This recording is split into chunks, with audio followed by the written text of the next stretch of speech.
আসসালামু আলাইকুম। JN cooking and ব্লগের আজকের পর্বটি দেখার জন্য আমন্ত্রণ রইল। আশা করছি কাছে দূরে সবাই অনেক বেশি ভালো আছেন। করলা ভাজি করব, তবে একটু অন্যরকমভাবে 2 টুকরো মাত্র মাছ দিয়ে, সিম এবং আলু দিয়ে। অনেক সময় আমাদের জ্বর হলে জ্বরের পরে মুখে মজা থাকে না, তেতো কিছু খেলে ভালো লাগে। তাই আজকে এই রেসিপিটি নিয়ে আসছি। অবশ্যই ভালো লাগবে, আর ভালো লাগলে চ্যানেলটাকে সাবস্ক্রাইব করে সাথে থাকতে পারেন। তো কেটে ধুয়ে পরিষ্কার করে নিয়েছি আলু, সিম এবং করলা পাতলা স্লাইস করে কেটে নিয়েছি। 2 টুকরো মাছ নিয়ে নিয়েছি। কম কাটার যেসব মাছ থাকে সেই সব মাছ দিলেই ভালো লাগবে। আর পেঁয়াজ কুচি, মরিচ কুচিও কেটে নিলাম। এখন কড়াইয়ের মধ্যে সবজিগুলো দিয়ে দিতে হবে। সবজি দিয়ে তেল দিয়ে দেব এবং পেঁয়াজ কুচি আর মরিচ কুচি দিয়ে দেব এবং 1 চা চামচ পরিমাণ লবণ দিয়ে দেব। লবণ দিয়ে নেড়ে নেড়ে সিদ্ধ করে নিতে হবে। যেহেতু করলা ঢাকা দেওয়ার কোনোই দরকার নেই, একটু পরপর নেড়ে দিতে হবে, নিচে যেন লেগে না যায় সেটা খেয়াল রাখতে হবে। নেড়ে সিদ্ধ করে নিতে হবে। করলায় সিমে হালকা পানি উঠবে, সেই পানিতেই কিন্তু সিদ্ধ হয়ে যাবে। যেইভাবে আমরা করলাটা ভাজি করি ঠিক সেভাবেই প্রথমে করে নেব। তবে একেবারে কড়কড়া করে ভাজি করা যাবে না, 80% কুক হয় এরকম অবস্থায় রাখতে হবে। ভালোভাবে লবণটা মিশিয়ে নিতে হবে।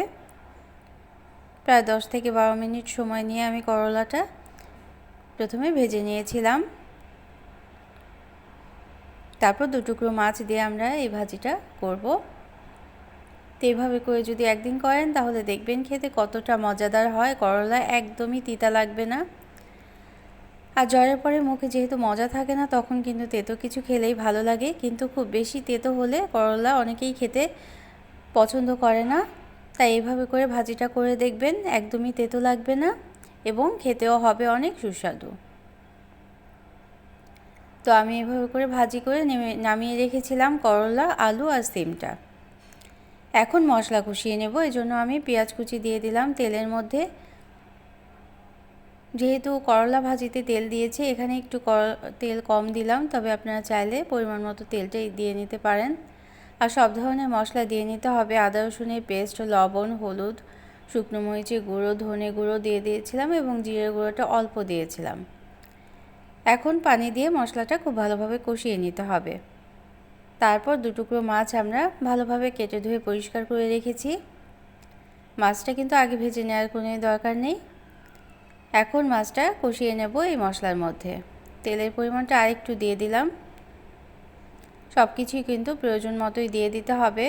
রান্না করতে করতে সব কিছু পরিমাণের একটা অনুমান হয়ে যায়, সেই অনুমান মতোই কিন্তু রান্নাগুলো করে নিতে হয়। এটা কিন্তু হুবহু দেখে দেখে কপি করা যায় না, আন্দাজ মতোই রান্নাটা করে নিতে হয়। 2 টুকরো মাছ আমি দিয়ে দেব। মাছটা প্রথমে মশলার মধ্যে একটু নাড়াচাড়া করে নেব। তারপর অল্প পানি দিয়ে দেব। আধা কাপ পানি দিয়ে একটু ঢেকে রাখবো। ঢেকে রাখার পর মাছটা যখন একটু নরম হয়ে আসবে তখন মাছটা স্পুনের সাহায্যে ভেঙে ভেঙে দিতে হবে। ভেঙে একেবারে গুঁড়ো গুঁড়ো করে নিতে হবে। তো আমার রেসিপিগুলি ভালো লাগলে একটা লাইক দিয়ে দিবেন, প্রয়োজনে কমেন্ট করবেন আর শেয়ার করতে পারেন ফ্রেন্ডস অ্যান্ড ফ্যামিলির সাথে। আর যারা প্রথম ভিজিট করছেন চ্যানেলটিকে, তারা চাইলে চ্যানেলটিকে সাবস্ক্রাইব করে বেল বাটন প্রেস করে অল অপশনটা সিলেক্ট করে সাথে থাকলে নিত্য নতুন যেসব রেসিপি দিয়ে থাকি আমি সেগুলো দেখে নিতে পারবেন। আর যারা সাথে আছেন তাদের জন্য রইল অসংখ্য অসংখ্য ধন্যবাদ। তো এইভাবে করে ভেঙে নিতে হবে। আমার মা এভাবে করে করলা ভাজিটা করতেন, এত টেস্ট লাগতো খেতে। তবে আমি চেষ্টা করছি, ঠিক আগের মতো মজাটা হয় না। তো ভেঙে নিয়েছিলাম, একেবারে ভেঙে গুঁড়ো গুঁড়ো করে নিতে হবে। তারপর 80% কুক করা করলাটা দিয়ে দিতে হবে। দিয়ে যদি বাড়তি পানি থাকে সেই পানিটাও ভালোভাবে একটু ভাজা ভাজা করে নিতে হবে। যে কোনো সবজি রান্নায় খুব বেশি রান্না করে ফেলে সবজির গুণাগুণটা নষ্ট হয়ে যায়। এজন্য খুব বেশি কিন্তু ভাজাভাজি করার দরকার নেই। একেবারে কালো রং করা যাবে না। করলা ভাজিটা হালকা সবুজ থাকতেই নামিয়ে নিতে হবে। ভালোভাবে মিশিয়ে নিতে হবে প্রথমে। তারপর করলার মধ্যে এবং মাছের মধ্যে যে হালকা একটু পানি ছিল সেই পানি পানি ভাবটা ভালোভাবে শুকিয়ে নিতে হবে।